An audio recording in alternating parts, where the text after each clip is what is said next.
ప్రత్యేక హోదా అంశం గురించి మాట్లాడుకుంటున్నాం. విజయ్ కుమార్ గారు, సరే కేంద్ర రాష్ట్ర ప్రభుత్వాలు చెప్తున్నాడు ప్రత్యేక హోదా అనే అంశం ముగిసిపోయిందని అనుకుందాం కాసేపు మీ అభిప్రాయం ప్రకారం. కానీ మిగతా విభజన హామీలకు సంబంధించి కానివ్వండి, రెవెన్యూ లోడ్ సంబంధించి కానివ్వండి, రైల్వే జోన్ కానివ్వండి, పోలవరానికి నిధుల విషయంలో ప్రభుత్వానికి 100% క్లారిటీ ఉందా? సార్, పోలవరం సంబంధించిన వరకు మాకు పూర్తి clarity. Polavaram is a national project that has to be dwelt and constructed by the central government. మాకు ఆ విషయంలో సార్ పోలవరం కన్స్ట్రక్షన్ కోసం నీతి ఆయోగ్ రాష్ట్ర ప్రభుత్వం చేత కన్స్ట్రక్ట్ చేయించండి. నీతి ఆయోగ్ లెటర్ వచ్చింది, మీది ఇట్లంతే కాదు రాసింది లెటర్ కావాలి చూపిస్తాను. సో దాదాపు 18 సెంట్రల్ ప్రాజెక్టులు ఏమీ లేకుండా ఒక్క మధ్యప్రదేశ్లో ఒక ప్రాజెక్ట్ మాత్రం 18 కోట్లు ఖర్చు పెట్టింది. దాదాపు అన్ని అట్లే ఉన్నాయి. మన రాష్ట్రానికి మన అవసరం కాబట్టి పూర్తి స్థాయిలో సెంట్రల్ గవర్నమెంటే ఇవ్వాలి. మేము 5 పైసలకు దాంట్లో పెట్టే అవకాశం లేదు, మా దగ్గర అంత డబ్బు కూడా లేదు. ఇది కేవలం అది ఆర్ఎన్ ప్రాజెక్టుకి ఇస్తారో ఇంకో దానికి ఇస్తారో తగ్గిస్తారో లేదు.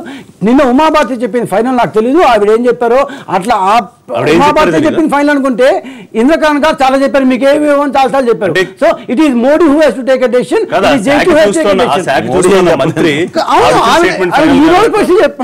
ఆవిడ దగ్గర ఇన్ఫర్మేషన్ ప్రకారం చెప్పుండొచ్చు, కానీ మాకు చెప్పింది, మాకు స్పెషల్ అసిస్టెంట్ ఆర్ ప్యాకేజ్ చిన్న క్లారిఫికేషన్ తీసుకోండి. సత్యనారాయణ గారు, విజయ్ కుమార్ గారు చిన్న క్లారిఫికేషన్ ఇక్కడ కావాలంటే వారి దగ్గర సమాచారం మేరకు చెప్పి ఉంటారా ఫైనల్ అథారిటీ ఉమాభారతి గారా, అవునా కాదా అనేది అదొకటి చెప్పండి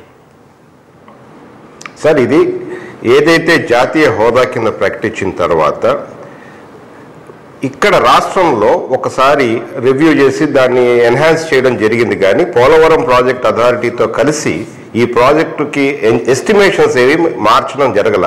అందుకనే ఆ సమాధానం పార్లమెంట్లో అలా వచ్చింది. ఇవాళ ఏదైతే పోలవరం ప్రాజెక్ట్ అథారిటీ దీనికి ఎంత ఖర్చు అయితే అంత ఖర్చు అవుతుందని స్వయంగా ఫైనాన్స్ మినిస్టర్ గారు చెప్పడం జరిగింది. ఏదైతే ఇవాళ పోలవరం ఇరిగేషన్ ప్రాజెక్ట్ మళ్ళీ కన్ఫ్యూషన్ కూడా ఉంది, ఎందుకంటే ఇవన్నీ మిక్సప్ చేసి మాట్లాడుతున్నాం, ప్రజలకి తప్పుడు సంకేతాలు వెళ్ళకూడదని చెప్తా ఉన్నా. పోలవరం ఇరిగేషన్ ప్రాజెక్ట్ అది పూర్తి స్థాయిలో కేంద్రమే భరించి ఎస్టిమేషన్ ఒకవేళ రివైజ్డ్ ఎస్టిమేషన్స్ మళ్ళీ జరిగి ఎంతైతే అంతవరకు ఇస్తారు. నిన్న ప్రశ్నకు సమాధానం చెప్పడానికి కారణం ఏంటంటే ఇవాళ వరకు పోలవరం ప్రాజెక్ట్ అథారిటీ కానీ లేకపోతే కేంద్ర జలవనరుల శాఖ దగ్గర ఉన్నది ఆ ఫిగర్ ఒకటే. ఇవాళ ఆల్రెడీ వర్క్ కంటిన్యూ అవుతోంది. దీంట్లో బేసిక్గా ఏంటంటే it is almost like reimbursement model. అక్కడ కన్స్ట్రక్షన్ జరుగుతూ ఇప్పుడు నాబార్డ్ నుంచి రీఫైనాన్స్ చేసుకుంటూ వస్తా ఉంది. ఆ ఫైనాన్స్ అంతా కూడా ఎందుకంటే అదే కేంద్రం నుంచి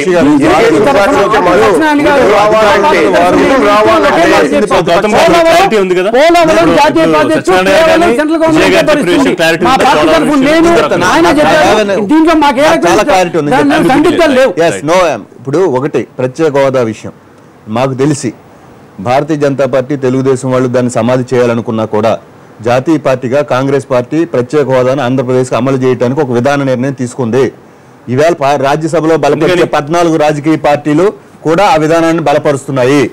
ఆంధ్రప్రదేశ్లో ఉండేటువంటి ప్రతిపక్ష పార్టీ కానీ లేదా జనసేన లాంటి పార్టీలు కానీ ఇలాంటి మేధావులు కానీ సిపిఐ వామపక్షాలు కానీ ప్రత్యేక హోదాని ఇమ్మనే డిమాండ్ చేస్తున్నారు. లేదా మీరు అంటున్న జనసేన దీని ఒక రాజకీయ అస్త్రంగా ఆంధ్రప్రదేశ్ అవసరం సార్. రాజకీయాలు వేరే ఎన్నికలప్పుడు మాట్లాడుకుందాం సార్. ఇప్పుడు ప్రత్యేక హోదా ఆంధ్రప్రదేశ్ కి ఇచ్చినటువంటి పార్లమెంట్ లో చట్టబద్ధంగా ఇచ్చిన హామీని అమలు చేసుకోలేని దుర్భిక్ష పరిస్థితుల్లో రాష్ట్ర ప్రభుత్వం ఉందనేది కదా మన పోరాడుతుంది.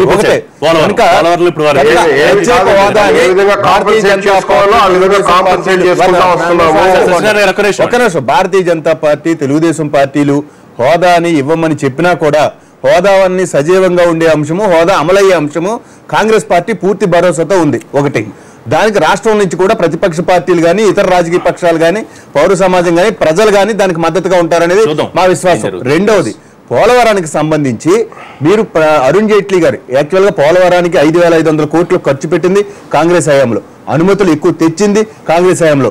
దీనికి ఒక బహిరంగ లేఖ ముఖ్యమంత్రి గారికి లేఖ రాస్తూ కేవీపీ గారు ఒక బహిరంగ సవాల్ విసిరారు. ఈ అన్ని ఆధారాలని నిరూపిస్తాను, మీరు రండి ఎక్కడికైనా అని. ఒక మంత్రిని పంపించండి, మీరు రాకపోయినా పర్లేదు, స్థాయిలతో సంబంధం లేదు, ఓపెన్ గా చర్చిద్దామని ఎవరినే పంపించలా.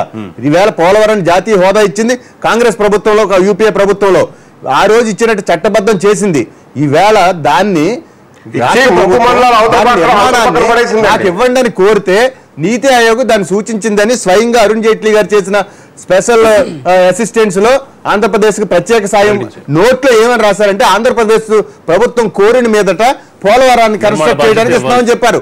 కనుక ఆంధ్రప్రదేశ్ ప్రభుత్వం నిర్మాణాన్ని చాలా సార్లు చెప్పారు మిగతా జాతీయ ప్రాజెక్టుల పరిస్థితి ఎలా ఉంది. రెండవది ఇంకా పోలవరంలో జరిగిన ఇంకొక అన్యాయం ఏంటంటే గతంలో ఖర్చు పెట్టిన 5,500 కోట్లని ఇవ్వలేమని చెప్పారు ఒకటి. రెండవది 2014 ఏప్రిల్ 1 నాటికి ఎస్టిమేషన్ ఎంత ఉందో మేము అంత ఇస్తా ఉన్నారు. అంటే ఇప్పుడు మాకు తెలిసి 8,000 కోట్లు మాత్రమే 3,000 కోట్లు ఇచ్చారు. 5,000 కోట్లు కేంద్ర ఉమాభారతి కేంద్ర మంత్రి రాష్ట్ర కేబినెట్ లాగా ఉండదు.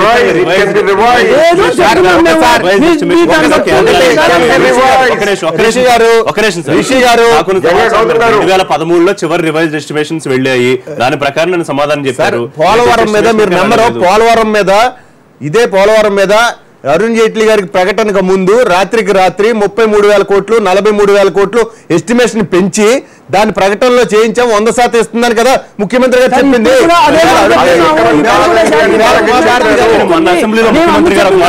మన అసెంబ్లీలో ముఖ్యమంత్రి గారు ఒక మాట చెప్పారు, మారిన పరిస్థితులకు అనుగుణంగా మళ్ళీ ఎస్టిమేషన్ రివైజ్ చేయడం జరుగుతుంది.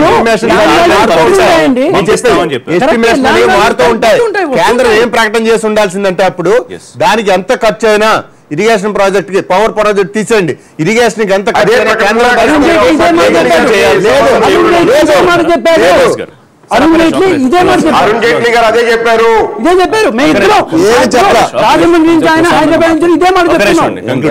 కంప్లీట్ చేయకూడదు, అప్పుడప్పుడు ఇంటర్వ్యూ అవ్వచ్చు కానీ ప్రజలు చూడండి. ఇప్పుడు వారు ఏం చెప్పారంటే 16,000 కోట్లు ఇవాళ పరిస్థితులు బట్టి ఉంది. ఎంత మిగతా R&R ప్యాకేజ్తో సహా ఇరిగేషన్ కంపోనెంట్ ఎంత అయితే ఉంటే ఒక్క పవర్ మీద కూడా మేము యాక్సెప్ట్ చేస్తామండి. రాష్ట్ర ప్రభుత్వం కట్టాలి, దీంట్లో మళ్ళీ PPP అని బయట వాళ్ళకి ఇచ్చి ఇవన్నీ వేస్తే చాలా ప్రమాదకరం. అందువలన మేము కోరుకుందంటే వారు చెప్పింది అంటే అభినందిస్తున్నాం. కానీ అది అక్షర రూపంలో ఉండాలి, దానికి చట్టబద్ధంగా కావాలి, పార్లమెంట్లో ఆమోదించి ఖచ్చితంగా పూర్తి ఆఖరి పైసా వరకు మేము నిధులు ఇస్తున్నాం 2019 వరకు చెప్పాలని కోరుకుంటున్నాం. Don't not make any politics. కానీ మిగతా విషయం మీరు ఇందాక అడిగారు, అసలు ఈ సబ్జెక్ట్ రెండోసారి మీరు అడిగింది విభజన హామీలు అంటే రాయలసీమ ఉత్తరాంధ్రకి 24,350 కోట్లు కావాలని రాష్ట్ర ప్రభుత్వం అడిగిందండి. మన రాజధానికి నిర్మాణం కోసం 41,253 కోట్ల రూపాయలు ప్రత్యేకంగా గ్రాంట్గా మంజూరు చేయమని ఏపీ ప్రభుత్వం ఆర్థిక సంఘానికి అధికారిక నివేదించడం జరిగింది. దాంతోపాటు కేంద్ర ప్రభుత్వాన్ని లేఖ రాసింది. వాళ్ళ జిల్లాకి 50 కోట్లు చొప్పున ముష్టి వేస్తే వాళ్ళు అది మనకు సెపరేట్ గా వేయట్లేదండి. తెలంగాణలో అన్ని జిల్లాలకి, తెలంగాణలోనూ ఒక్క హైదరాబాద్ అన్ని జిల్లాలకి ఇవాళ నేను తప్పు ఏంటండి, నేను చెప్పింది కరెక్ట్ అండి. రండి మీరు తెలంగాణలో అన్ని జిల్లాలకు ఇస్తున్నారు, మాకు ప్రకాశం జిల్లా కూడా దిక్కుమొక్కుల 50 కోట్లు ఉత్తరాంధ్ర రాయలసీమ ఆంధ్రప్రదేశ్లో లేవా? ఈ ఆంధ్రప్రదేశ్లో సగం జనాభా అక్కడ నివసిస్తున్నారు కదండి. ఇది మనం మాట్లాడే బాధ్యత లేదా? పోలవరం నాకు చాలా ఇంపార్టెంట్, అది జీవనాడి.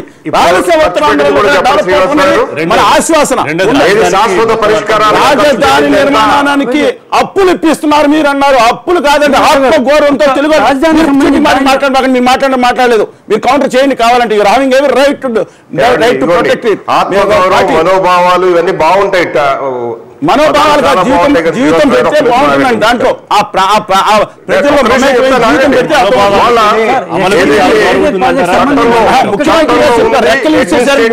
కంటే మీరు ఆంధ్రప్రదేశ్ రాష్ట్ర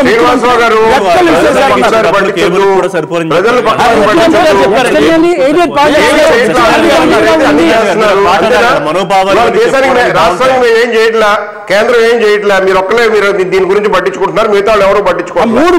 మూడు స్మార్ట్ సిటీలు ఇచ్చారండి ఆంధ్రప్రదేశ్.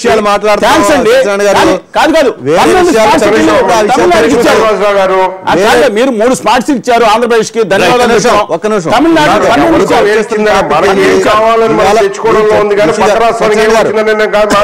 రిషి గారు వేరే విషయం వేరే సందర్భంలో చర్చిద్దాం.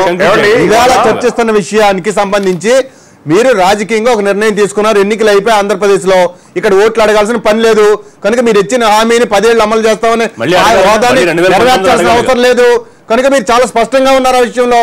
బీహార్కి వెళ్ళారు, ఎక్కడికి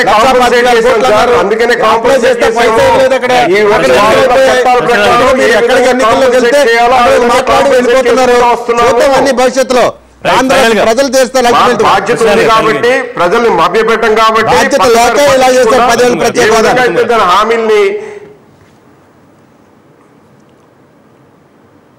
కంక్లూడ్ సత్యనారాయణ గారు కంప్లీట్ చేయండి.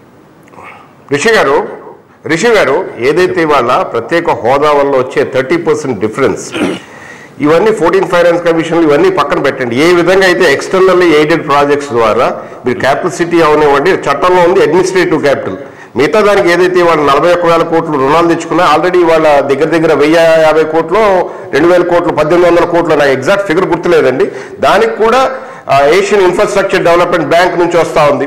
దాంట్లో 90% కేంద్రం భరిస్తుంది. This is only an indirect. ఇవాళ ఏదో చట్టాల మార్పు, ఏదైతే రిఫార్మ్స్ జరుగుతున్నాయో అప్పట్లో ఉన్న ప్లానింగ్ కమిషన్ లేదు, ఏవి లేదు, డిఫరెంట్ ఫామ్ లో అన్ని వస్తున్నాయి. ఇవాళ జిఎస్టీ తీసుకొచ్చిన ఘనత కూడా భారతీయ జనతా పార్టీదే కదా. లేదు, రాజధానికి సంబంధించి ఎక్స్టర్నల్లీ ఎయిడెడ్ ప్రాజెక్ట్స్ లో రాజధాని కన్స్ట్రక్షన్ కూడా ఉంది. 45,000 crores ఆఫ్ రూపీస్ తో ఆల్రెడీ ప్రాజెక్ట్ పంపించడం జరిగింది. దాంట్లో 25,000 crores కు in principle sanction central government నుంచి వచ్చింది, ఆయా ఏజెన్సీ వచ్చింది. సో మన ద్వారా ఎంత డబ్బులు వస్తాయో ఎక్స్టర్నల్లీ మీరు ఒకసారి గవర్నమెంట్ లో పోయి బయట కూర్చొని మాట్లాడతారు.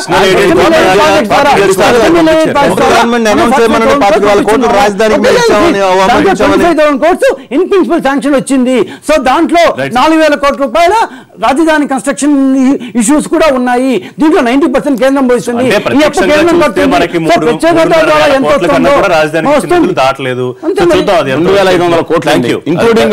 గుంటూరు విజయవాడ ఇంకో 1,000 ఇస్తానన్నారు. థ్యాంక్ యూ శ్రీనివాస్ గారు, థ్యాంక్ యూ గౌతమ్ గారు, థ్యాంక్ యూ విజయ్ కుమార్ గారు, థ్యాంక్ యూ సత్యనారాయణ గారు లైవ్ లో అందుబాటులోకి వచ్చినందుకు. ఇది వాటి లైవ్ షో. రేపటి లైవ్ షో తిరిగి కలుద్దాం. Keep watching.